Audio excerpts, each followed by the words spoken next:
everybody, and welcome to another exciting episode of Boston Sports Nuts. I'm Paul Izzo, along with my co-host, Ken Berman, to my left. Hey, Paul, great to be here. Jim Russo to my right. Good to be here, Paul. So much to talk about this week in the world of sports, but we're going to get started with what was probably the big story.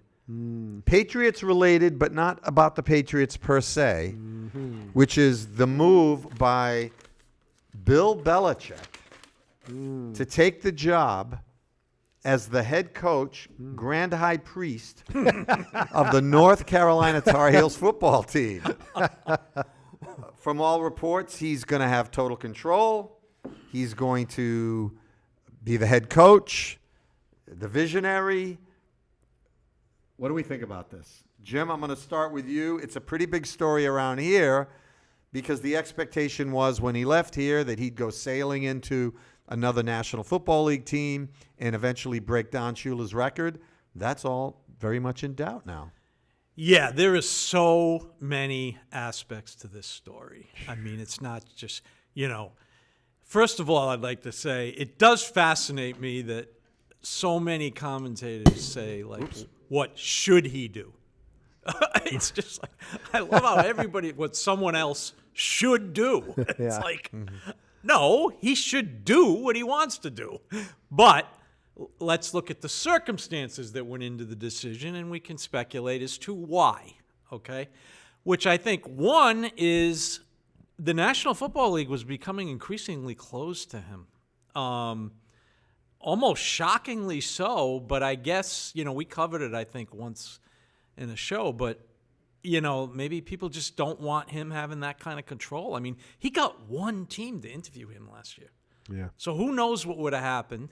Second, I think control is an issue.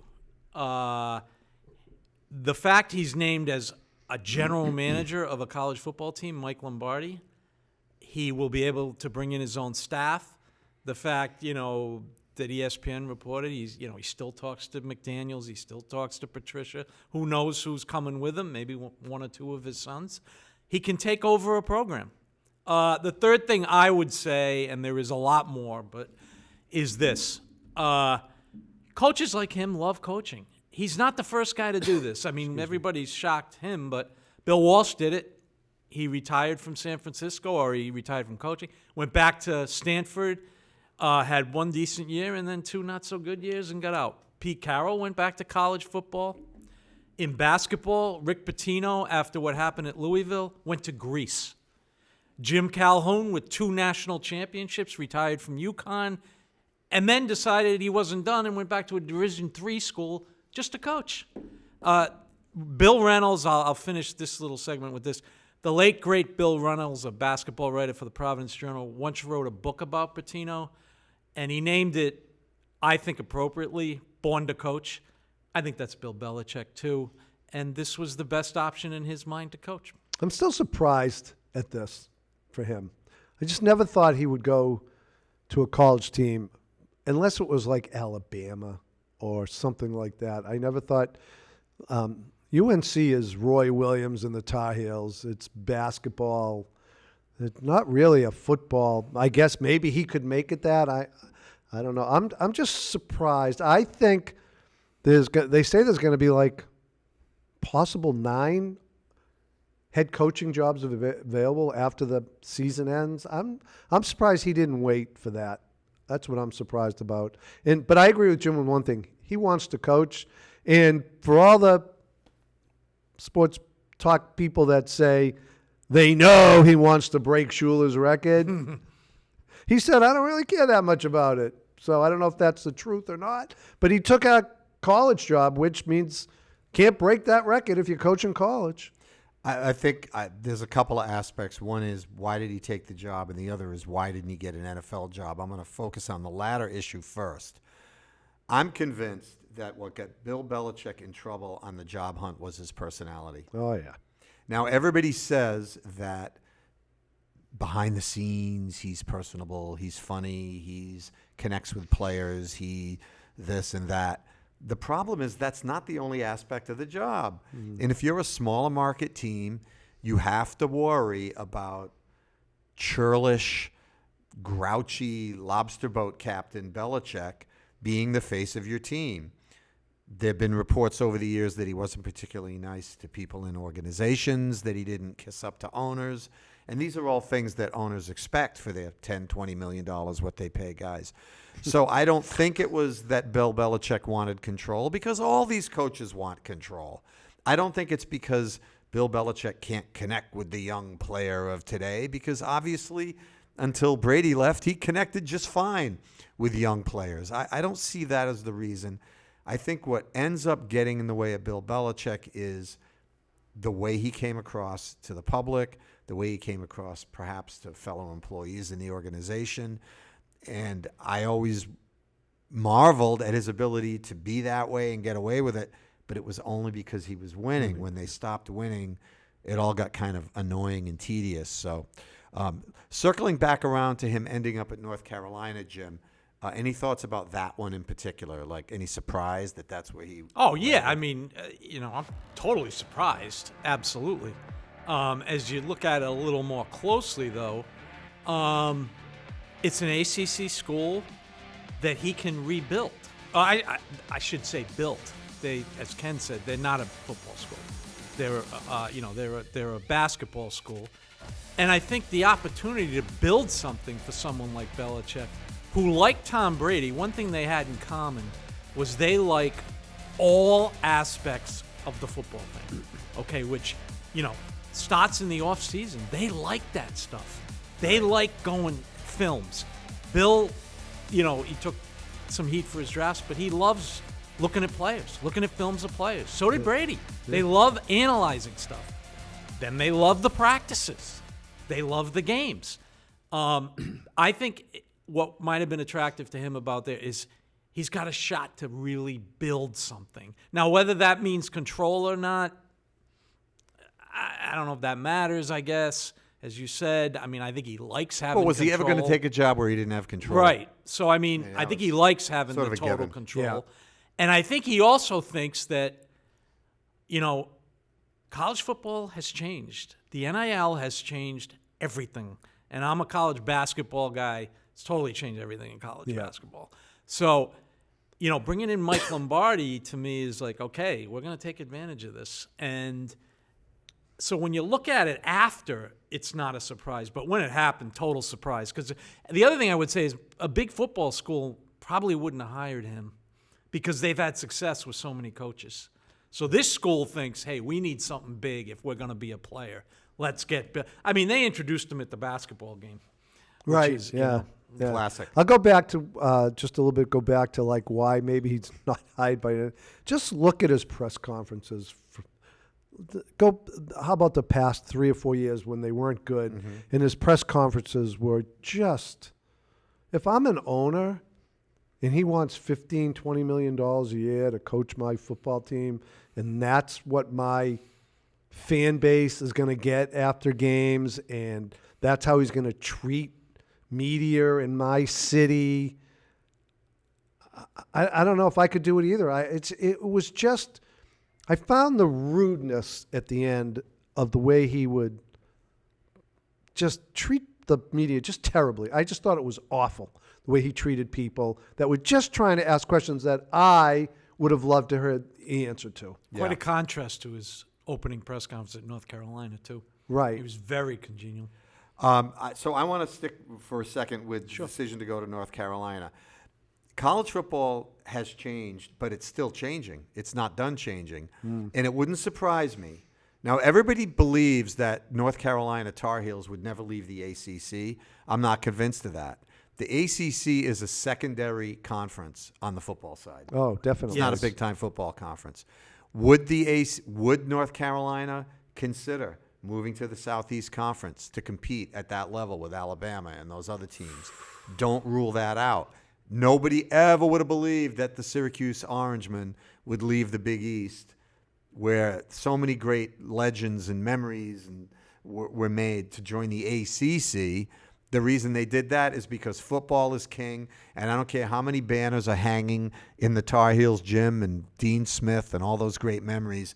It wouldn't shock me if part of this was an effort on the owners I'm going to call them, the trustees of North Carolina University to elevate their football program to the really, really big time. Because that's where the money is? Because that's where the money is. Yeah, I mean, the best program in the ACC is Clemson. Clemson, right. Yeah. Florida State used to be good. Right. Right. What happened there? Because it's consolidated. I mean, what are there, 36 teams now in the Big Ten? I mean, it's just there's consolidating and consolidating. The other thing is, I think Belichick has a little bit of connection to North Carolina. His father was a coach there. Yeah. I thought Belichick, when I heard that he might go to college, let me back up. A lot of people do this later in life. I did it. I had a corporate job for many years, and now I'm in a volunteer role. Jim was in politics for many years and in law, and now he's in a volunteer role. It's not unusual for people later in life to do something that's not quite the level of that they were doing when he was younger. Yeah. But the fact is, he's not really taking a lesser job. To be the head coach of a major college program is a big-time job. You have alumni relations, you have booster relations, you have player recruitment, you have player training, they have classroom tutoring, they have all these things that they have to think about. And it's going to be kind of interesting to see how he navigates all that. Yeah. I think, too, that, he said he's going to run an NFL-type program there. And I think if you look back at John Calipari at Kentucky, he was the first one to me that really said, yeah, I don't care if you stay 1 year. Our goal is to get you to the NBA. And there's a story that, Devin Booker came into his office after his freshman year and was going to talk to him about whether he should stay or go. And supposedly, I certainly can't verify this, but from what I've read, Calipari said, "You're out of here. You're too good." And Calipari was right. Devin Booker's, an Olympian. In a year that everybody played, basically. Everybody wanted to play, basically. He made that team. So that was like almost step one. We're going to get you ready. Belichick is now saying, with the NIL, we're going to go farther than that. We're going to really get you ready for the NFL. We're going to use their methods. We're going to use this. We're going to use that. The idea of Bill recruiting, people are saying, oh, he's going to have to do this. I am very curious to find out how that pitch works with young people, because some young people will have to be educated about him. His last Super Bowl was whatever. But I'm curious. And if people doubt that it can work, I'd refer you to a local guy, A.J. DeBanza, who's going to be the number one pick probably in the 2026 NBA draft. Cooper Flagg from Maine will be number one this year probably. Yep. DeBanza is from Mass, so local New England local New England products. He's going to Brigham Young, he announced last week. Yeah. The reason? His coach was in the NBA. Now, he plays high school in Utah right now. But he feels his coach is the best one to get him to the NBA because he has some, history there. Bill has some history with the NFL. Mm-hmm. Yep. If you want to get in the NFL, and I find today's athlete, when they're playing those college sports, do they want to win? Absolutely. But there goes the show. Yeah. But they'll leave as soon as they can. I had two reactions when I heard that, not from you, but from the reports, which was he's not the only big-time coach that's running a program designed to get guys ready for the NFL. He's not. That people are thinking that that's some great novel idea. I mean, certainly Deion Sanders is trying to do it out in Colorado. Absolutely. Other guys, Nick Saban and other guys have tried to do that.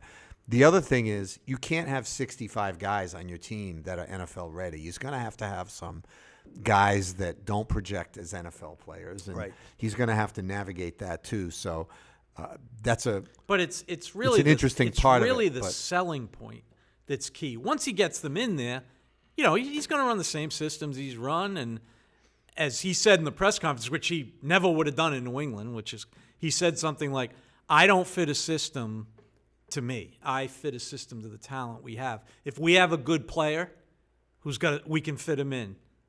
Now, it's back to your point. How easy would that have been to say in New England? But he couldn't all do right, it. but anyway, that's what he can do. And I am curious as to Bill Belichick, the selling point. Nick Saban became a selling. Another guy, by the way, went to the pros and went back. Yeah. He coached Miami. So I'm curious as to how much of a selling point he is. I'm not even convinced how long he's going to stay because some reports I heard, his buyout is real easy. I wouldn't doubt if the NFL came calling after a year, he goes there. I think it's like $1 million, something like that, to buy him out, and he can go. So I don't know. We'll see how long he stays. I'm not even convinced he's staying there that long. Well, the older he gets, the less likely it is he's going to get an NFL job. Okay, let's move on to the team that he used to coach, the New England Patriots. Okay, this past Sunday, the Patriots played the Arizona Cardinals. The Cardinals came into the game 3 losses in a row. The Patriots came in off a bye week. Remember Bill Belichick? Bill after a bye. He's the master with 2 weeks to prepare. Oh, yeah. That was a really bad performance by the Patriots. Oof. It's been widely reported. I'm going to try not to go over all the horribles here, but did not convert a third down. It's funny, as I was watching, I didn't realize that, but then they mentioned it in the fourth quarter, and I was like, wow. They did not commit a third down. They obviously did not convert a fourth down. No, they did convert one. Which one? Stevenson. Oh, yeah. Not the big one. That was a fourth down. Right. Yeah, They didn't convert the big fourth down. Right. There was the one where Stevenson almost didn't make it and ran out of bounds. Really, really poor performance. Defense did not show up. Offense struggled to get points when they got in the scoring zone. And then we had this whole fiasco after the game where Gerard Mayo says something which could be interpreted as a knock on the offensive coordinator, Alex Van Pelt. Right. Ken, let's start with you. Where are the Patriots at right now? Is Gerard Okay, Mayo in trouble? I'm doing a 180 because in an earlier show, I was defending him and saying, all right, give him time. I think he's a smart guy. Next year he'll be a lot better. But since that show, they've seemed to get worse every week. And he just doesn't seem to have any control or any plan or thought on how to he come out of a bye week and you play like that? You got 2 weeks to get ready for a team and you're that unprepared, it looked like to me. What a bad performance. I'm ready to throw all the chips in, pay Mike Vrabel what he wants, and let him redo the whole staff. That's where I'm at now with Mayo and the Patriots. Wow. I'm going to ask the question that Chad Finn proposed, who's become maybe my favorite reporter for the Globe. He said the Patriots in the last 4 weeks need to lose with dignity. So I'm going to pose the question, did the Patriots on Sunday lose with dignity? And I'll answer it with no. Right. No, they did not. And, you know, everything Paul said, and it was so sad to watch. You know, Drake May is out there doing what he can. You know, the last 2 touchdowns, we can see what his potential is, but the team is so weak around him. And yeah, Paul, I'll if you want, just pivot to this for a minute, I don't know if I've done a 180, but I felt that there was no way they were going to get rid of Gerard Mayo. And I got to say, I don't think I'm at 180, but I'm certainly at 90 to 120. Yeah. I now think it's possible. You know, do you? I think it's possible, but highly unlikely. I think there's a couple of, if we'll get on that, and then I want to get to Vrabel in a second. The problem that Kraft has with Gerard Mayo is he made it too much of a personal thing early on when he brought him in. Yeah. And I think it's going to be hard for him to move off of that. I also think there's other things involved, you know, the look of hiring your first head coach of color and moving on from him so quickly. I think there's the whole problem of, well, who do you replace him with? You know, one of the things that we take for granted is that Bob Kraft can pick up the phone and call Mike Vrabel, and Mike Vrabel will get on the next plane from wherever he lives and show up here and fix this. He might look at this mess and say, well, do I have to report to Wolf? I mean, They're all Am I out. going to have total control? Well, we didn't like it when Bill Belichick had total control. Okay, all right. I'm not going to have total control, but who's going to be my GM? The Patriots have a lot of questions Yeah. Yeah. to Big time. answer. And I think that think of getting rid of one of their coordinators. Okay, you get rid of DeMarcus Covington. What top flight young defensive assistant is going to want to leave wherever he is to come here with a coach that could be fired in the middle of next season? Right. So unless they sort of clean house Yes. and from top to bottom, and that's above the coach, it's I'm going to all be for hard that. for them to make a change. So I think what Kraft will say is, I thought about it, but I just thought that you got to give a guy another year, and we're going to roll it back another year, and it won't work, I don't think. And Now, I think they'll make some cosmetic changes either with the draft or with one of the coordinators, but I don't think they're going to make radical No. changes. I hope I'm wrong. I would like to see radical changes, well, but I don't think it'll happen. one thing that strikes me is one of the great strengths of their former coach, who's now at North Carolina, as we just talked about, was when he made a mistake, he cut his losses quickly. Yeah. I mean, we can go through them. We don't really need to for any fan that's followed the team. He'd make a free agent signing, didn't work out, he was gone. He was gone. Hainsworth, I think, was one. Yep. He's gone. He had no problem doing it. And I think on our show way back in the day, we used to say, like, yeah, in baseball, the guy would be around 2-3 years because they want to justify that contract, even though it was killing the team. The guy, whatever. Bill would never do that. Gone. I probably agree with you. Kraft won't do it, but I agree with that, The too. more this goes on, it seems to me it should be on the table. And Ken, you're right, and Paul, you're right that. I mean, God, it starts at whatever. I don't know what the top is with them. Is it Elliott Wolf? Right. Is No one it knows. who? You're right. Let's Vrabel again. Who would he report to? So yeah, it's really a mess down there. Yeah, right I'm with now. you. I don't think it's gonna happen. I'm just saying I now want it to happen. I'm ready to Mayo just doesn't seem like this is his gig. But why wouldn't the Chicago Bears call Vrabel? Why wouldn't the Jacksonville Jaguars that's a call good Vrabel? question. But why didn't they hire Vrabel? Might say, you could have hired me last year, you dope. Yeah. Well, why are you calling me now to dig you out of this hole that you've made for yourself? Yeah, I'm not saying Vrabel would take it either. I'm just saying that's a good. I don't know. That would to me looks like a better alternative. than The what other we're thing doing is now. Bob Kraft and Jonathan Kraft are very successful business people. They've been lucky. Yeah. They've been lucky, but they're also very successful. sure. And one of the things they do is I think they're somewhat deliberate when they make a decision. I don't think they've got where they are today making hasty decisions. Mm-hmm. And I think despite whatever reservations they have about Gerard Mayo, they'll convince themselves that the prudent thing to do is to wait a year. Yeah. Well, That's here- what they'll do. I agree with Here's you. some questions I would hope they're asking themselves. Okay, let's go to whatever the top is, which is you just had the number 3 pick in the draft. All right, you hit Drake May. You didn't hit anybody else. When you got that high, you should come out of there with 3 to 4 players. All right? Yep. When you're picking that high. Your second round pick has had a, poke. You got to come out with more players. Like Finn wrote this morning, this thing is not fixable even with one good draft. Well, they just blew a draft. If I'm them and I'm going to lose my last 3 games, which I'm not sure they are. We can get into that later, but and I'm going to have a 3 or 4 pick again? Just think if they blow that draft.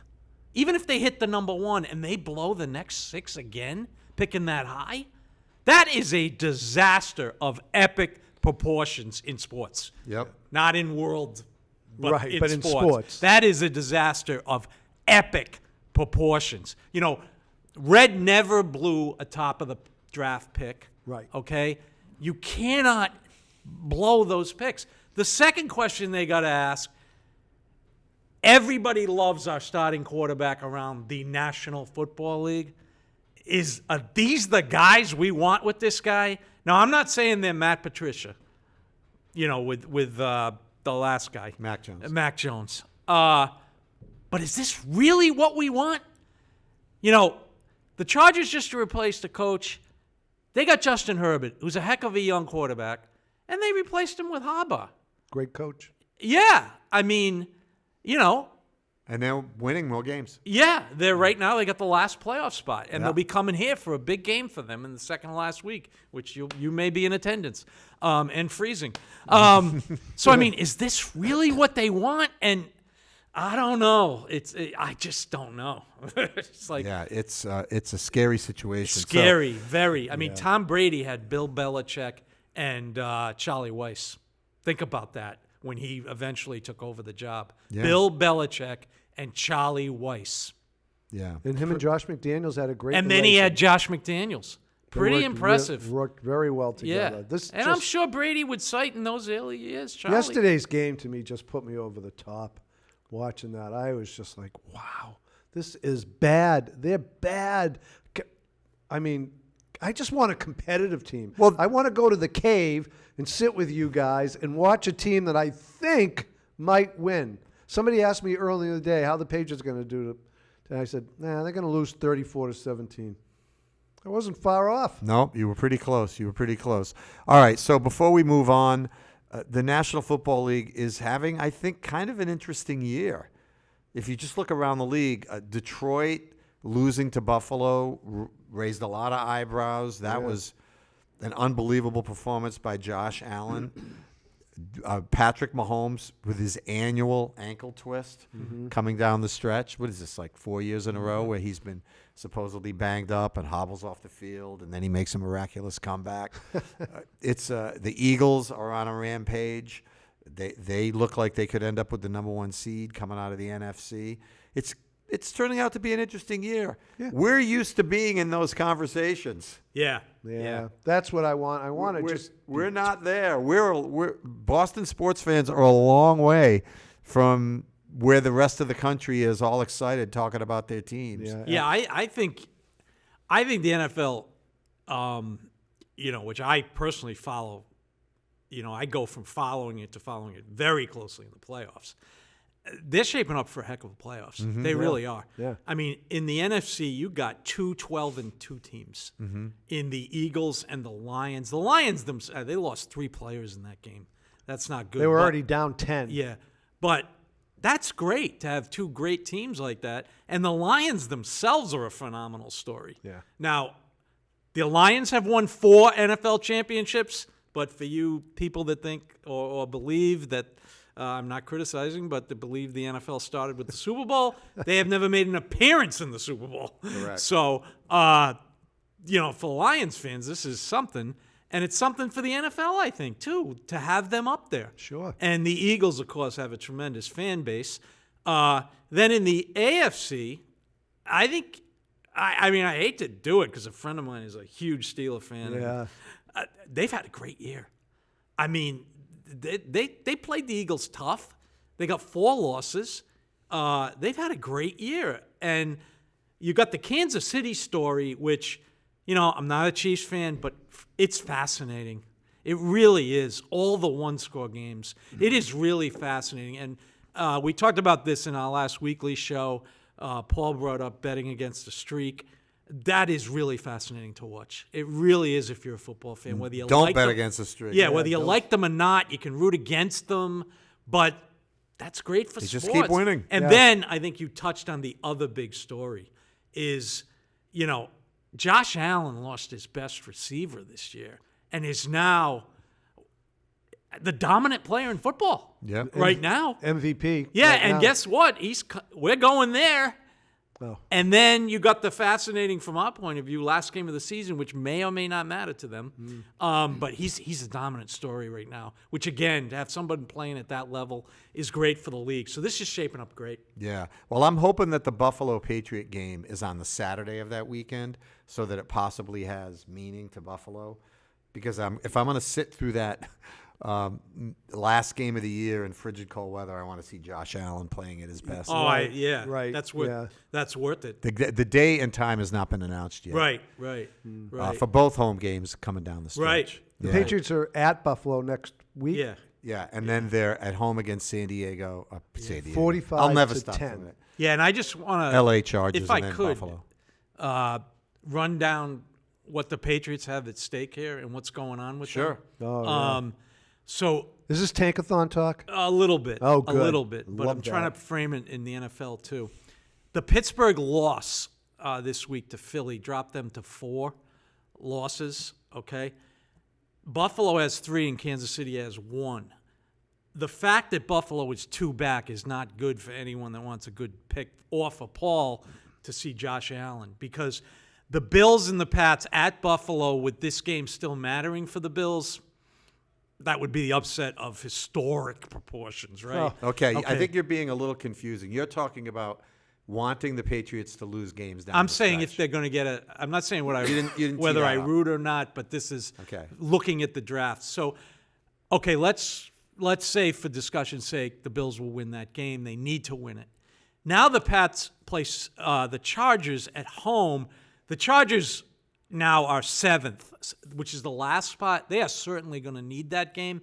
They are coming to cold weather. I wouldn't rule out the Pats winning that game.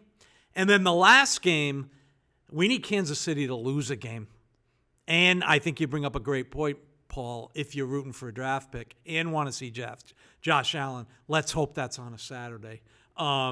Because otherwise, if they're 2 games back with 1 to play, there is no way he's playing. Yeah. I mean, that coach would be, just the Buffalo media would go ballistic. He's not playing because they won't get a bye. There's only one team that gets a bye. Yep.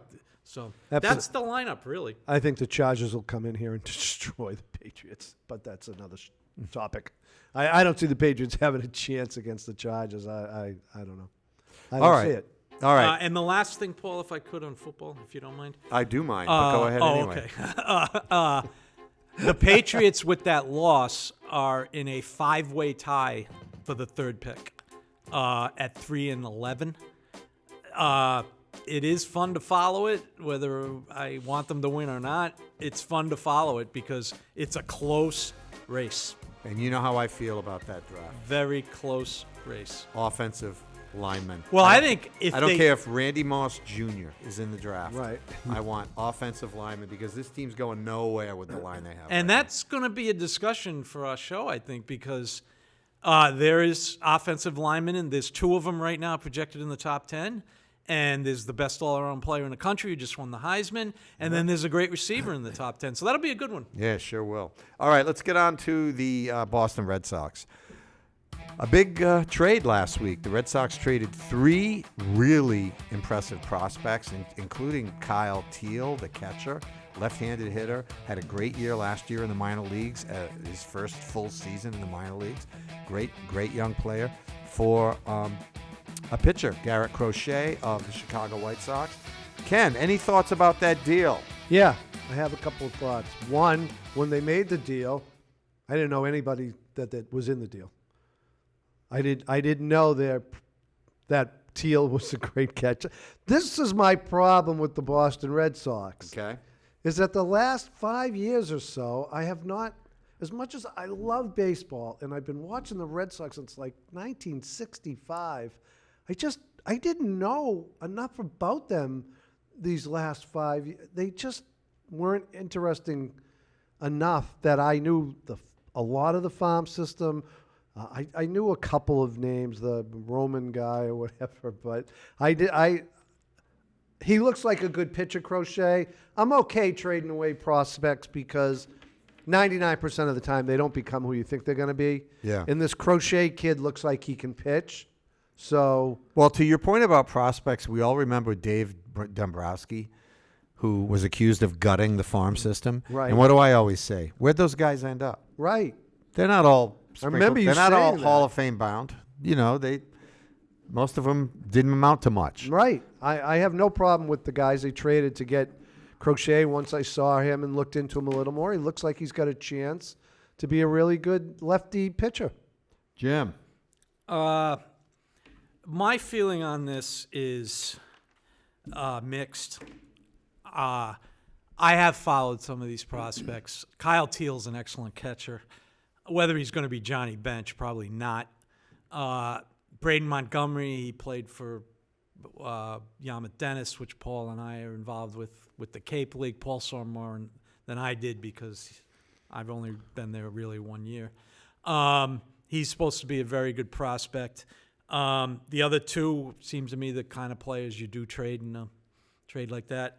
My thing with this is the Red Sox go in there, and I don't know if they specifically said this or whatever, but they said Roman Anthony, Marcelo Meyer, Christian Campbell, who as much as we like Teal and Montgomery, these are their top three. Right. Easily. Those are the top names three. I knew. Okay. Other than Teal is a catcher. That's why Teal, one of the reasons he's so high. Of that, Roman Anthony at this point is way ahead of Braden Montgomery. Well, Braden Montgomery, they don't know anything about him Right, yet. exactly. No. Meyer is a shortstop. Trevor Story is injury prone lately, not going to play forever. Campbell is a second baseman and an outfielder who tore up the minors this year. If the Red Sox go into Chicago and say, you're not getting one of the top three, what do you want? Well, then you got to give up more than one if you're going to make this deal. You can't. You're not going to trade Teal straight. If you put Roman Anthony in the deal, you could probably make that with Anthony and one of the second-tier prospects. You can't do that with Teal and or Montgomery, okay? Second thing is, this reminds me of the Beckett trade, which was Beckett and Mike Lowe. People forget in that trade, yes, they gave up Hanley Ramirez. They also gave up Anibal Sanchez, who became a very good Major League pitcher, okay? The Chris Sale trade, they gave up Johan. Okay, well, back up a little bit. You said the Lester trade.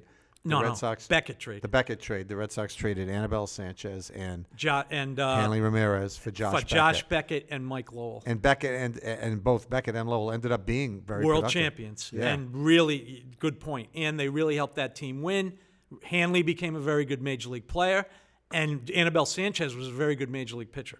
Second trade, of course, is the Chris Sale trade, where they basically traded him for Yohan Moncada, who's been a decent Major League player, not a star. He was a top prospect. Yep. And the flame-throwing Michael Kopech, who did pitch in the playoffs this year. He's now a reliever. Okay? The other trade it reminds me of is not in baseball. It's Kevin Garnett. And this goes to you've talked about the Red Sox not having a plan, and it's a good point. It almost seems like this is the Danny Ainge plan. We are going to get assets, and then we're going to shift them for a top-flight player. So the question then becomes, is he a top-flight pitcher? Here's what I can tell you. 146 innings pitched last year, 209 Ks, 33 walks. That is ridiculous. Yeah. Okay? Second point about him, watch a YouTube video if you haven't seen him. We saw him pitch against. He has absolutely nasty stuff. A 97 to 100 mile per hour fastball that he can throw to spots, a 92 mile an hour cutter, a sweeper, and he throws a changeup about 6% of the time. So what's the drawback? Why isn't that a lock? It's not a lock because 2022 he underwent Tommy John, which it seems like so many pitchers do now. 23, he had to relieve. This is his first year as a starter, and in the second half of the season, he clearly dipped off. That's your risk for this guy, because if you just looked at his stuff, it's nasty. Yeah. That's the risk. He did decline in the second half. There's no getting around it. I'm convinced this trade was made in response to not getting Juan Soto. I'm convinced that, and the great thing about this show is we can speculate all we want. Of course. By the way, they speculate on Boston sports radio, so I'm going to speculate. Yeah.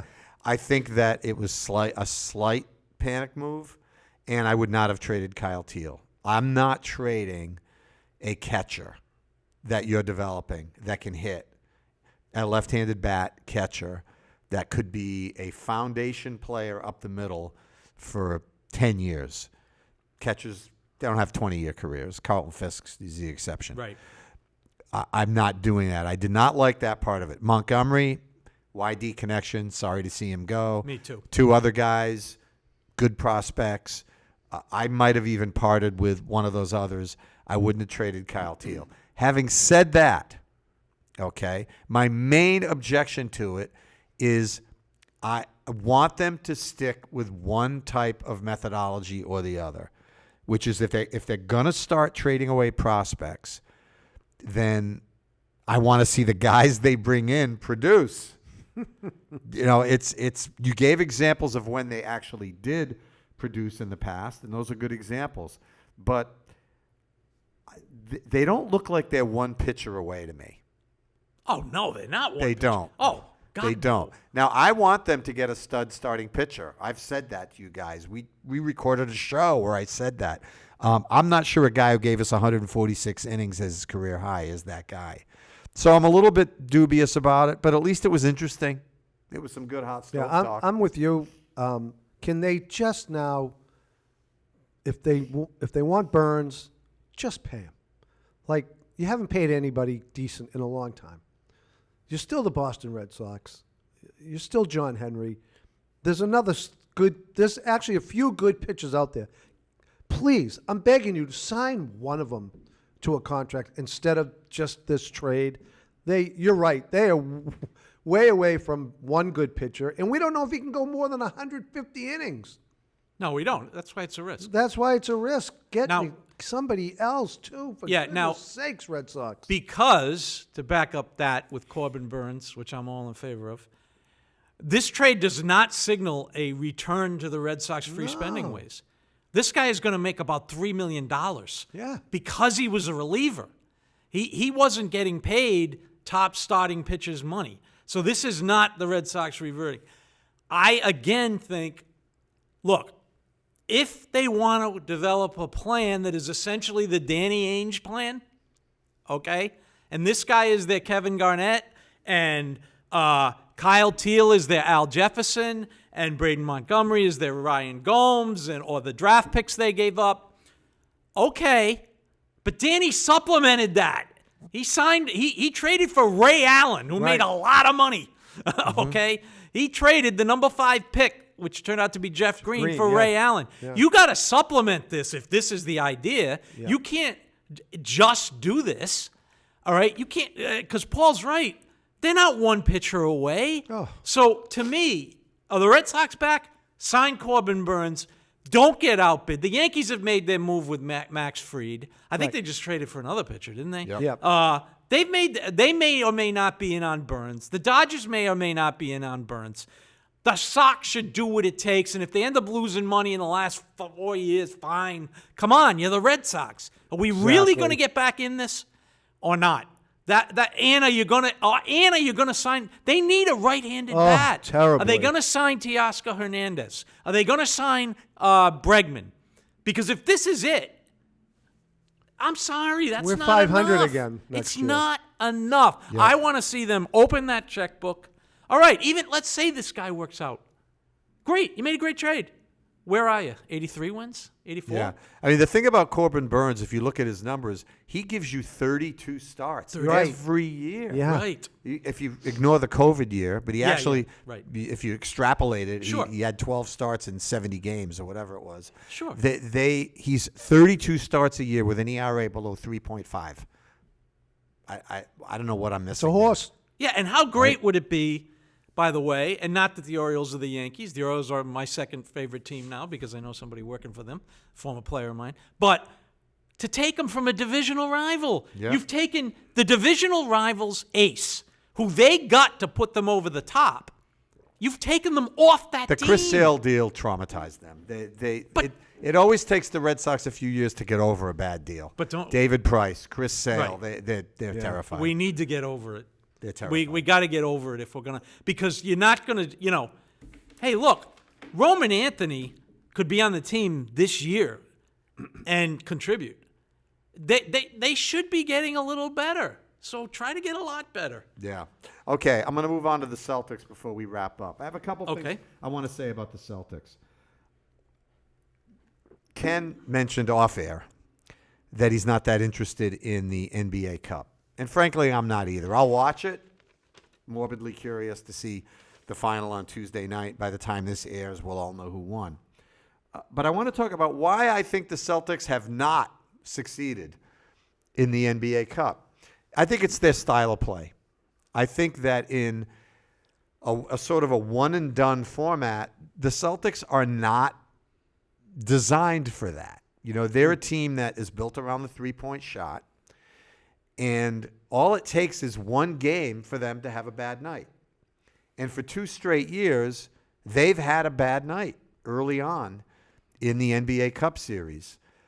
The Celtics are built for a 7-game series. That's, they come at you with such shooting prowess that over the course of 7 games, it's hard to keep them down.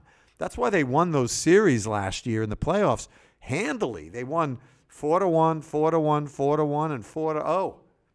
Those They series. swept the Pacers. Yeah. Yeah, Swept the Pacers. because and in every series except the Pacers series, they had a game where they couldn't make a shot, where they were disinterested or they weren't falling. And I think that's happened to them 2 years in a row in the NBA Cup. Other thing I want to say about the Celtics, they're really good. I'm sorry. We can pick at them. We can say their defense that Holiday looks a little banged up. We're worried about Porzingis. What's going on with Jaylen Brown? Seems to be in and out. Al's ageless. But the emergence of Peyton Pritchard is one of the top stories in the NBA. Yeah. Not in Boston. Right. It is a legit nationwide getting attention story that you have this guy who can come off the bench and be second or third in the league in 3-point shots made. And he is a dagger player. Mm-hmm. He comes in and stops the other team's streaks. He's a good on-ball defender. He's a good offensive rebounder. He's a star. They are so lucky that they signed him when they did, because if he were a free agent now, he might be in the $25 to $30 million range. And the Celtics would have to consider dropping players to keep him. Yeah. I mean, he is that good. He is a star. He keeps this up. He's going up in the rafters. He is a legit player. They started out 8-2. They then went 8-2. They've now gone 5-1 in their last 6. They're just fine. They're a wagon. And I think the only thing that's going to stop them in the NBA, the only thing, is health. Jim, how many times have you said it? I've known you 35 years. Tell me who's healthy. Right. That's the problem they're going to have. I'm- That's the same problem every team's going to have. Absolutely. That's the same I'm with problem. you. Pritchard is the story. He's just been tremendous. Interesting enough, he had one game where he didn't score a point, and then the next game he came back and scored 20 or whatever it was. He just bounced right back. As Jim always says, give some of these guys minutes on a regular basis, playing time, and they become players. But Pritchard, you've always been the Pritchard guy. Thank you. Because in his rookie year, there was something about him that we all liked. And Brad Stevens played him. And he was a tough, hard-nosed little guy who got his nose dirty and tried rebounding with the big guys. And I even remember a last-second tip-in that won a game in his rookie year. And then, as we've pointed out, as Jim said, they had a couple of years where they just didn't have room for him. 1 year. Well, One Udoka didn't really play him.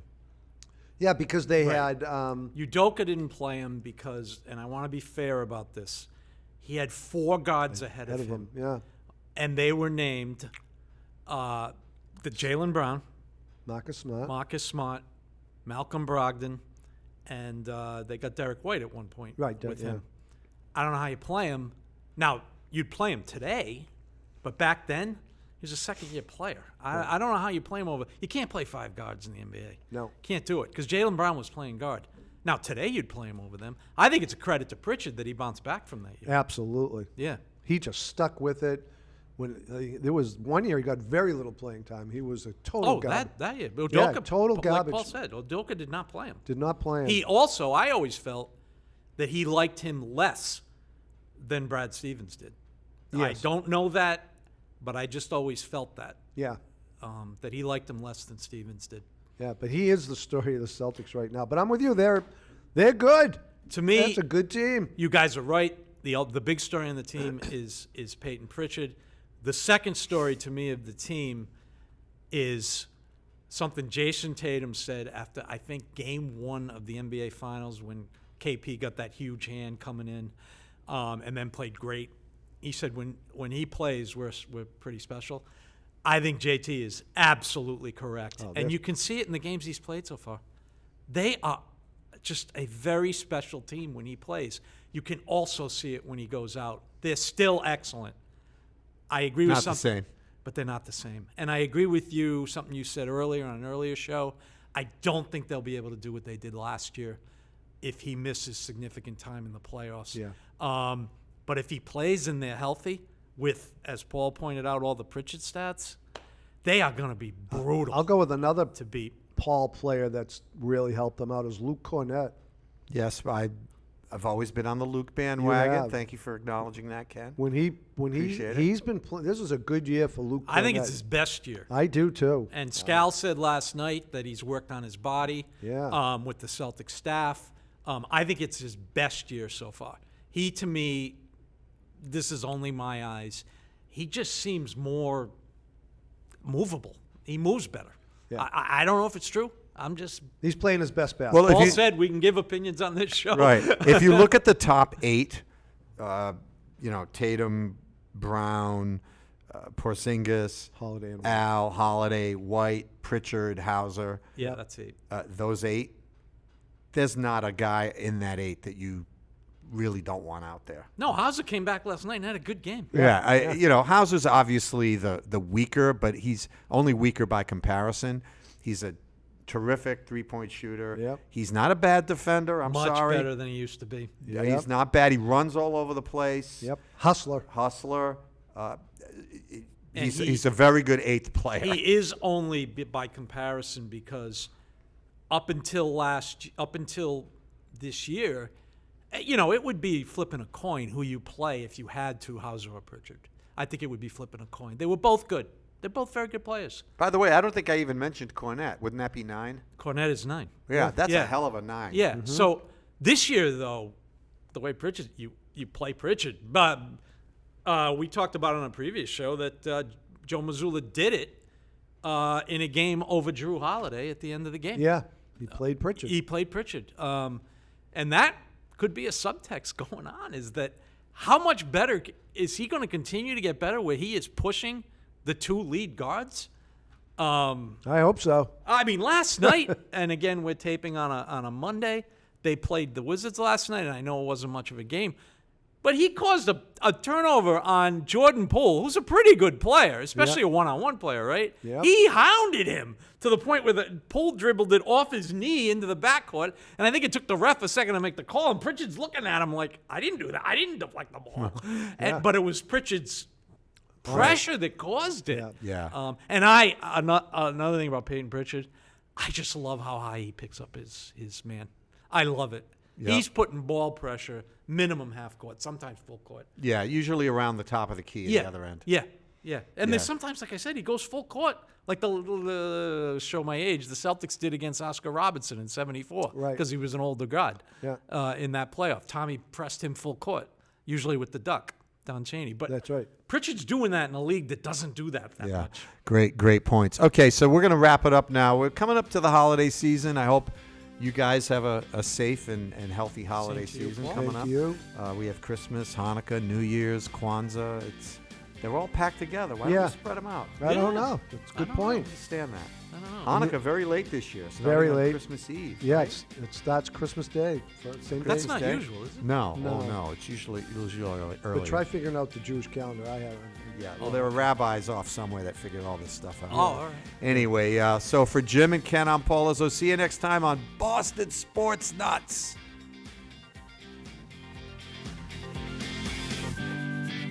Thank you for watching Boston Sports Nuts. You can find all of our episodes available on Spotify, Apple Podcasts, and YouTube. For more information, go to westwoodmediacenter.tv or follow Boston Sports Nuts on Facebook, Instagram, and X.